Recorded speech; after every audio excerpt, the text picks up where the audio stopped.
Speaker,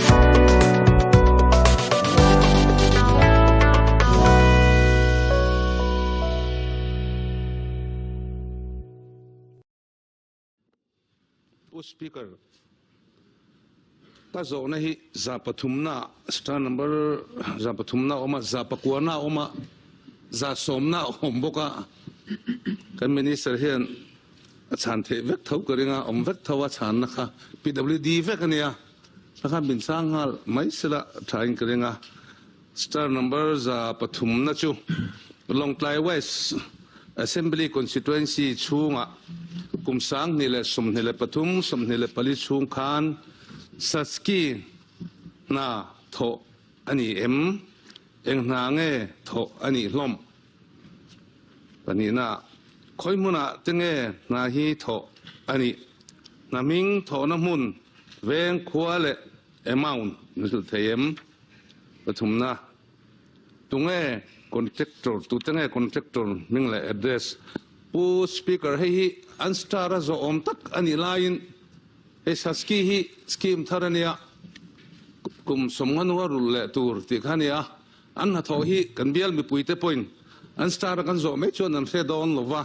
star ka ha zo nga hen chana ro chu sei de in karinga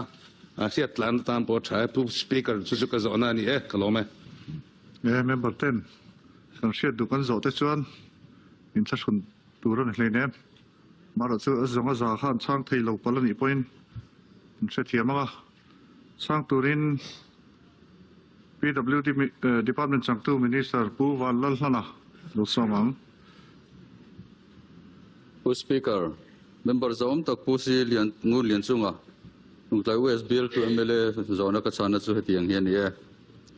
kumsang ni som ni pathum le som ni pali chung khan Longtlai West assembly constituency hom chunga saski na tho aoma chung tu chu improvement of approach road through Korthindeng WRC area kilometer nga le point nga le construction of Mautang through Borogui Suri kilometer nga thuite andi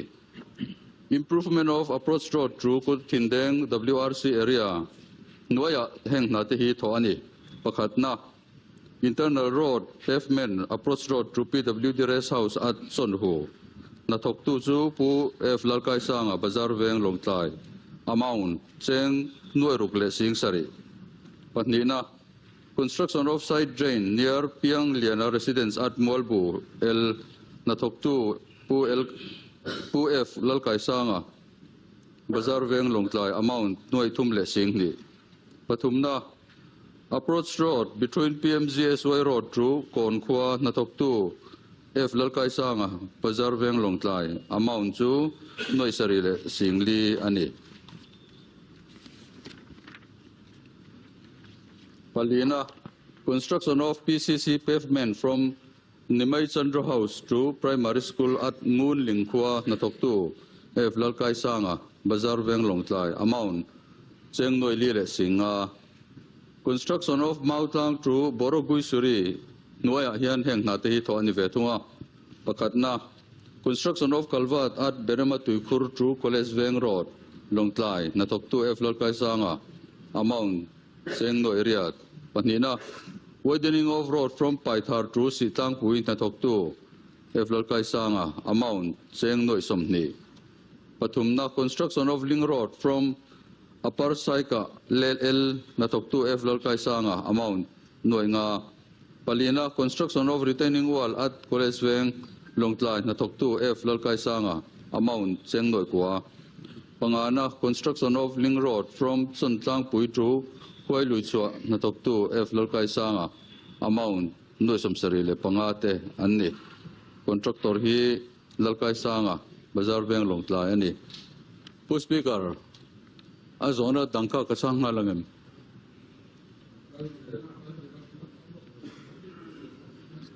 zo khami zale pathum chung khani cheng tiang ani lo chuanin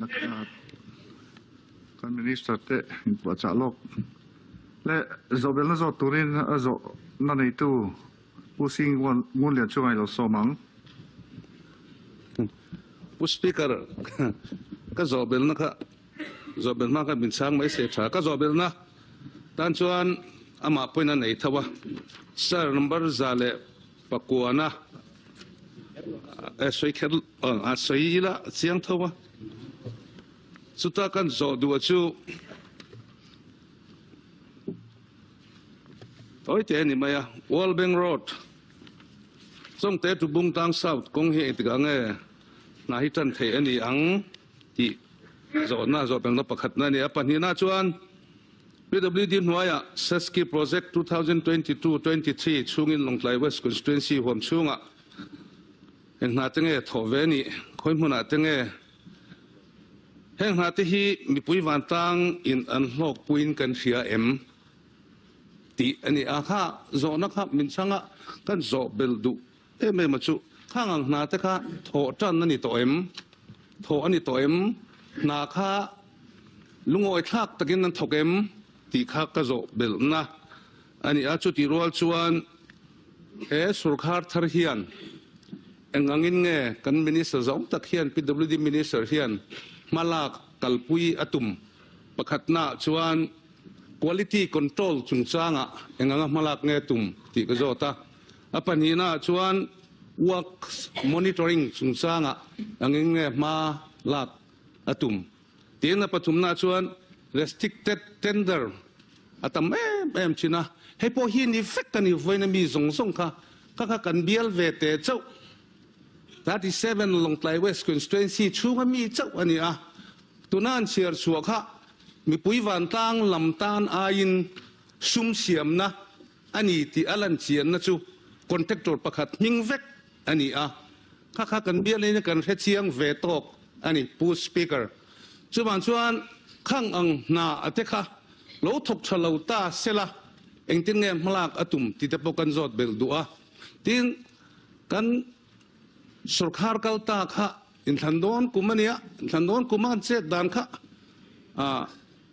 kat chiante hen benglo sungong de sela benglo hupse arab tha kani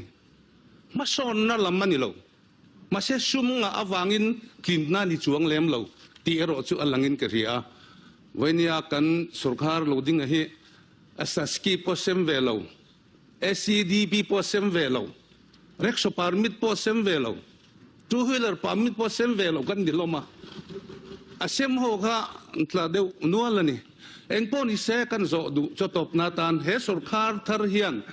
saski malak na chungchang ani mo PWD malak na department enkol tum enkol na hian khang ang ka zo na te quality control chungchanga te le works monitoring chungchanga te le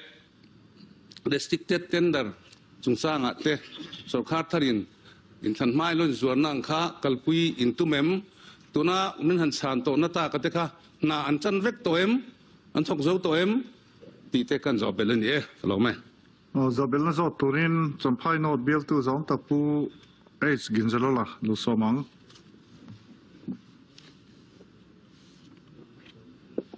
ole pu speaker kalome kum tam tak siam chat to lo kong chelu tuk mai khazol tangar rabung inkar hi kanei ve a te bial chunga khian hi sarkarin ma min lak sak theng em ti hi pakhat na ni sela pani na champhai kho pui chung hi konga che khop maya mun tin mai hi che fai vek maya heng te po hi sarkarin ma min lak sak theng em ti ni le ta sela pathum na vapara changa murlen kong hi PMCS wa in kan lai tlang to ani amaro chu black top kan haba ka hi kong poi mo tak ani a achan chu murlen sanctuary a hian foreigner te le state dang chang te po khan local thina tourist tam tak kan hip chan ani chuwang in heng te po hi black topping min ti sak theng em ti ka zo na pathum na ni le ta sela dena dol lia kan soidu le chu PWD anga kan malak na big tin highway anga te pon yang chu sarkar hian kongil zo hi kan siam theng em ti hi ka ngai tu na lian thin khop mai kong tam takhi kol dewin kan siam thina tlang sang tuk vak lo te pe chu nor tlang mai the hi tam em ani tin kor thuk vak lo te pe chu han fi la khatia kong mar tak nei thei kan nia chu wangin khatiang zong khan sarkar hin ngai to na kan nei thei tong em sustainable parameter ani heng te hi thil poi mo to pani wangin kong pui ngil zok hi sarkarin kan ngai to thei tong em ti la hi kan zona ani khalome zo bel na zo turin pu a roaming len thorang bel tu member zom tak lo somang pu speaker kalome pu speaker ka zo bel na main assembly ka voi khatlu ve na ni ya tun tram hi dan le dun ka hriat ba ka omani chon pu speaker I thunei na hnuai om kan nia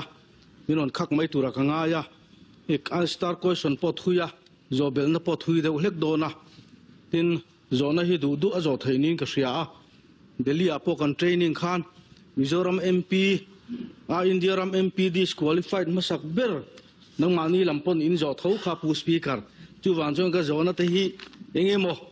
ya sei deu ni pon khongai takin PWD minister kha min lo chin chia saksela thatakin voina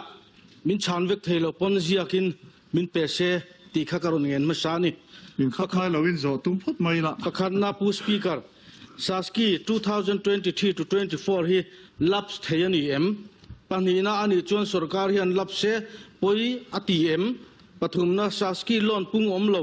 kum somnga nuaru tur hi tuntum Mizoram sarkar hian tha ati ve em palina ena saski sum manga na tho tur dan ang thlapatender chua contractor than fel vekto LOA letter of acceptance pek vekto agreement sign to work proceed turati vekto contractor te hi ten var bala la thoklo tura an fil thini sarkar in afriat puyem ten contractor then khat na agreement amount an nei zong zong var ba thok veklo tur an fiat tir le tho tur tho phalbik an tender chungami an fil hi sarkar ti tirani em ani chuan PWD te hi ziakin sarkar in instruction apm sina achunga zona khi adika verbal instruction chua in pek ani chuan sarkar hian te rule kozen tir angin in ti tirem ni dina contractor te hian na tho tlai oblique thailo chana hindrance sa te puta se extension of time an pek nge angai don sia in lo khaple mayangem pangana ena kumin san hi somni pathum somni palia saskia sumlo lu to hi uc sanction tu ten hena pek vek man in tumem pangana bina tuna contractor than to te hian an na hi thokzo tho an tum melina langsia tuna sum hi alap spal ani point sarkar in arul tho ngai don sia saski sum local le tura tangin in rul don emni sina pangana sina pu speaker saski fan sanction hi state implementing agency ne na sarkar hian azom thugin a release em chin chiang lai na om tolo pu speaker pangana dina zobel na hi guideline hi sarkar hian zomin in sia em pangana ina pu speaker contractor 3% supplementary agreement site to viau lo mo zia ka apek lo pe chuan adikem chuan pu speaker kha dan lo ka ti ni chuan adan min ko chho sakram ro le pangana f na pu speaker bill of quantity BOQ te department in reconstruction thatle mek ne soi hi adikem parukna sarkar hi interest deposit certificate le utilization certificate hi tun kum sang ni som ni pathum ni li hian pek tlak vek man atumem pasarina ena niruk khakwa sang ni som ni pathuma saski fan first installment yang an chin chuan zo pakhata 46254.9793 lakhs sanction to hi ni som thum pakhat sang ni som ni palia manzo turati ania manzo ani theyangem manzo man ani nilota sela engtien nge Mizoram sarkar in malaka tum bina atobna ber pu speaker o atobna ber dottu ni pu speaker bina Saski guidelines hian tuna sum hi man zo ani lo chuan second installment le 2024-25 fan tur ati boy thei ni in atar langem ti khani sela top na berapu speaker kan chief minister hian ZPM sarkar huna chuan PWD quality control division hi CMO wa kan ate chang ati thina hai hi attach ani to em ti kha ani apu speaker kalome le tam pio maya kan concern minister khan in tun tu ma chang nat law ni point rin tem longa chuan hei zora pathum kan la to a mara chu kan group leader BJP group leader kha phar ve tlat maya ni hi a zom reo bain la le shan te mu dr kb chua sia habil tu speaker kalome Sheha district noya saski 2023 atanga 2024 chunga na tho hi anstar 3 kan ka zota aron chuak nual maya speaker heng na te hi lat heng na la tho lo te hi sarkar hian cancel don nge cancel lawang ti ka zo na nia lo cancel ta se engtia malak zel nge tum ti ka zo na ni e lo mo me fel nat mai mo kha chu zo la kan zo khan thei ra chuan in member ten ni e chople chila in zo hi ne minister tan po han react han lo tur ti siat ang chia hi chuan in thiar film thei sa mila lo ko bang chuan hei zo na ma salama mi ICT chungchanga kan serial bial tu member zom tak in zona ti sual ni lo mo tia ron soi project engza nge tender chana ni ti chungchang kha chua ni ti zok tu ni lo mo ti kha he original script kan na lo thenga zona hi chuan open tender restricted tender le open tender mangin project engza nge tender chana ni ti ani mi mai kha chut chuat pala ni mai the zona lama khan kha kan clarify ni lekha zona ka ki tam khop maya kan PWD minister PWD chang tu kha athei ang te chang turing kan som do na nga thei ba kha chu kan phut longa atu le chati le na kina ziak te pon lain chan thei tura ngai la changai lo somang speaker zona kha athan ni mangreng dewa kon di se ka ti ang i kan changa pungun lian sunga zona ka World Bank Road chung te chu so do bung tang sau ti chung sang kha tinge na tran theng tian ya tun din mona bung tang sau tung siam na tur hi malak na te siam alom lo amaro chu survey te nein detail estimate te han siam chin chu ani in pugin zalala khozol le rabung inkar tun ministry hi kan van doina ang rang chu kong si hi kan ro chunga akhoi lai mai kong thom lo moti mai tur hian ya sarkar ma sa te kha ding ve box se enge mon lo ti thin ni tu na po i velo ma tang hian kong se thur lir mai kan han ngai tha member zom tak puro ming tha han roming lian han zona kha atam kop maya appointed te chang lo en essay typing kan chang tiang saski hi special assistance to state for capital investment ya India policy ya loan ani tison sarkar chuan in vaibel se zanga minon pe a chuta chuan PWD in kansang tambera department train khat sport department te health department te tourism department ate po hemisaski hi engmasin an mangbo kani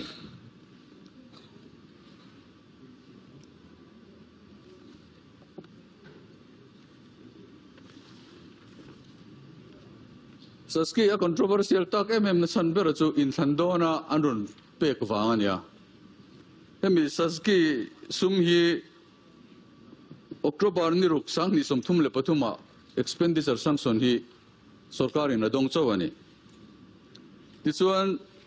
October a chuan in than boro kani to a election an puanga tichuan model code of conduct kha enforce alo ningal ta saski chungchang amalak na zongzong ka top vek ani lo thei lo ani hemi ma deuh hian engemaw zat chu process man ania ta chuan agreement te sign a letter to proceed to ok te po engemaw san chuan an dong man ani amaro chu model code of conduct enforce ani china ka chuan top ani ta December tha in than kan zo result lo chu ka apuak dura hetilam om zong kha lam lama kan kal hetilam om zong kha hetilam an kal ta tila dang lam ta ni work order pakhat mal hum lo de khan hum ve ten dua ti chuanin kan han zira ama work order pe mai to tura sarkar file om zong zong chu kan sia dangin til poi de mai chu khesas ki hi election fund ang campaign fund ang tia ta man tumna ril ru kha party ten khat ril ru om tla tani chu wangin asset capital investment ani anga asset siam na lampang ain in sanna chak tumna tute mo poisa pek va tumna campaign fund ang de ukha ngai to na alian viawani Speaker, point of clarification. Khongain khatianga soifia nilo khan ka point te kha voina chang theilo ni pon ziakin min pe theyem. ai point ko chang don ram pu speaker Minister Khan chang don dia chang lawang ti polom chong lan ti chuan kan han en chianga thil fel lel tam tak aum ve bokani an tiam om thowa in than don thil ania thil la ti fu vek theilo phoi loi tak te po om ve theya en tinan construction of football field at Maubo ti thum da om ta ni chu ta chuan noi zatum samli an da ta chu mi noi a chuan in na ti sang sang tha Maubo il sakna tura tan khan nursery school siamna te slop kalvat Maubo siamna te world link drain siamna te damveng Maubo siamna link drain siamna te BSUP complex loipomi siamna te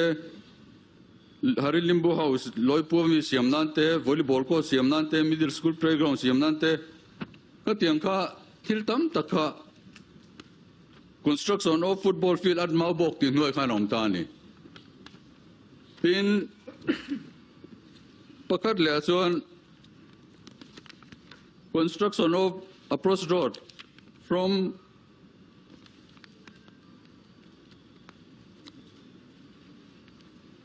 Parvatui to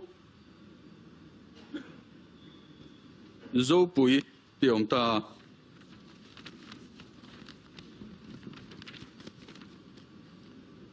construction of road from Parvatui to Zopui 6 kilometer and there so minoi chon pailen khua ta thotur te dilzol ate saitha ate chalpui ate upjing ate Parvatui ate trozol ate rulpui limate ailong ate west lungdar ate khorini ate na kha ansem som ta fak mai ni chung chu ania aset siamna angkong kha akolo akoklo le chung ania wang chuan sarkar in tha ka contract thokai lo ten thoven dua bogor dar humai lo ten hum ven dua cancel theidanom lomi ti ngai tona lian viawani amaro chungun taken kan ngai tua kan ho tu pa kan leader hianin bogor dar hum tole na lo tran tole ka tengang ka chu tu ma ilu ilak sak lo angu kalpung tharin kan kal dona chu wangin ka tenga process lo om to kha chu thokro se i chu pui lo ngu ti kha athut luk na ni chu wangin party ten ka ti chuanin lom thu soi te poin ba hian ka ria nge na ti chuan keinin kanan zir chunga model code of conduct enforce alorana keinin a chip sharing kanan zir vea til ni phung le om dan kana te kan finding chu kha kha ni ka ta kan hun kha alo du ve bokani tin he poisa hi mars di somthum pakhat thlenga man zo tu te ani ti chuan finance lama tangin lekha kan muta expenditure sanction noi zadi le somruk paruk om to a hian na hi in khung vek ni se achan chu second installment hi kan munge ngem ti hi base ni silawa antia ti chuan noi zadi le somruk paruk chu crore zani somruk paruk chu ke manin tu man chu pui loin amma na local to angkhan an thok don ani ini chuan ti tha kan ni ti ve kan party pawh ni lo ruling party lo om ngai lo na tok ve chak kha kan do ha ta ni chu wangin kha tiang kha thilom dan ania second installment hi a local ngei eng ti kan chiang ngam ta lo ni kan chiang ngam lo wangin na lo thok to le la tho tu te po prioritize an tia poi modan in do tin te la tren ka chu na lo tho to zo lek lek om ani tren ka chu la tho lo pon om ka ngang ka a poisa ina a dai turin first installment kan muina a dai turin semro langai ta ni chu kan ni dan phung kal mangani in saskite local ni chonin sarkarin aman dan tur asset mumal tak nein asset mumal tak siamin kan man karinga tikhanin kan chang ni te se quality control chungchang akhan kan ngai poi mo em quality control chungchang ti chang tluna ti chakpo kan tumani ipo muna kan quality control office ka focal to hol sa tak tak kan ne amaro chumen power chungchang ate du thu samala nilawa kan ti sakang quality control chu kan ngai poi mo khop tin alela ma chon kan vai yan quality control kan ti thei chin om mla te pwd ten kongan siam le ka tiang ngan na tho rim kha quality a thato kem ti te po hi kan vai yan in quality control kan tok tein ka sia kan chief minister in ngai poi mo em quality control tuna po monitoring cell monitoring committee indina chung chuanin amuna kalin na thatlo te pon endona na thatlo chuan an siam thale tur nen siam thatma chuanin bil te po kan pelong tingam kopin decision an siam ani chuwangin quality control hi kan ngai poi mo em ti kha kan soile do ni vapar mulen kong black topping ti kha PMGSY scheme masa niin hemi ti hun lai hian black topping hi atel lawa PMGSY 4 tho ani huna tel turin rom mana ni ti kha ka chana ni ka chang ke me mo pu speaker appoint chuanin chan zo vek rol ani lawa ta pui ni se speaker ka zo na la cha lo ku be chua zo na kha nge ni ka pu be kha pu speaker ka zo na po min la chang kim che lo de ka zo na le pu speaker kan ril salenga nang makal langin si ha district asaski atanga na rang answer question number 3 akhan ka lo zo ta chan na ka mu to a khang ho la tho lo te kha cancel ani don nge don lo eng tia malak tur nge ni ang ti kha ka chan ka zo na ni Speaker, point of clarification expenditure sanction omto akhanin adjust factor kami dai khan ta kha siamani tani poisaina dai lo chin khaum ve a chu wangin poisaina dai chin chu la tholo po ni sengin 53% expenditure sanction omto angkha chon tho ve kanyang Speaker, point of clarification pakhat ka zo na kha lo wa intinga kalpui ani lo zo chang dai maya restricted tender hi kan ho tu pa kan leader hianin a tha ti lawa tuma ta nei ta kan local pu ya kha atam te ang ber open tender pek tur tiani amaro chu restricted tender pek lo thei lo hi om ve boka chung chu danina phanang zenin tin restricted tender pek ani don chon ama kher hianin ka se turani ati Speaker ka zo na PWD quality control poi mo na kha ka zot lo wa poi mo na chu kan hretlanga CMO office a attach ni to MT lai khani atin point tam tak karon zo na kha chu chan sen role ani lo wa Speaker ri sayang khan azia kin min pe thei se ka lo mo tang azia ka bedur pon ka chin chia seng lo isoi rang sia Speaker azia kin ka pe thei kan tum don ya